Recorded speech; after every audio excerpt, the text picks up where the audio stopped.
জুলাই সনদপত্র ঘোষণা না দিবে সে পর্যন্ত আমরা যাবো না, রাজপথ ছাড়বো না। রাজপথে ছিলাম না। আমার নাম আশা। না, জুলাই সনদটা সংবিধানে স্থায়ীভাবে লিপিবদ্ধ হওয়া লাগবে, ঠিক আছে? জুলাই সনদটা সংবিধানে স্থায়ীভাবে হওয়া লাগবে হচ্ছে 2 জুলাই ঘোষণাপত্র। আর এই কর্মসূচি ততদিন চলবে যতদিন পর্যন্ত এই দুইটা বাস্তবায়ন না হবে। আমরা জুলাই যোদ্ধা যারা আসছি তারা অনির্দিষ্টকালের অবস্থান করব।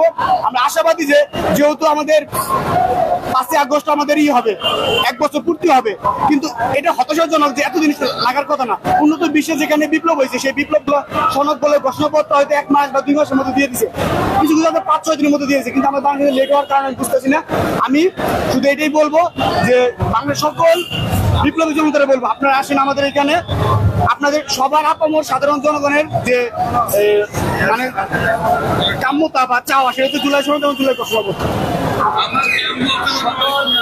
জুলাই যোদ্ধাদের সনদের জন্য কোন কোন রাজনৈতিক সংগঠনের অগ্রণী ভূমিকা দেখেছে? আপনি পারবেন? এখন হচ্ছে এটা হচ্ছে এখন হচ্ছে আমাদের সাথে সকল দলই তারা আমাদেরকে বলবে যে আমরা পাশে আছি, কিন্তু সবাই পাশে থাকলে কেন আমরা পাচ্ছি না সেটা আমার জানার বিষয়।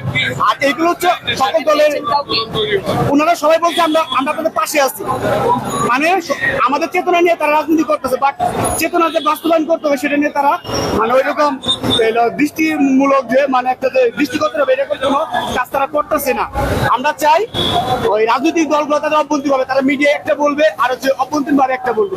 আমরা চাই সকল রাজনৈতিক দল মিলে দ্রুত এই ঘোষণাপত্র সনদপত্রটা লিপিবদ্ধ করার জন্য একমত।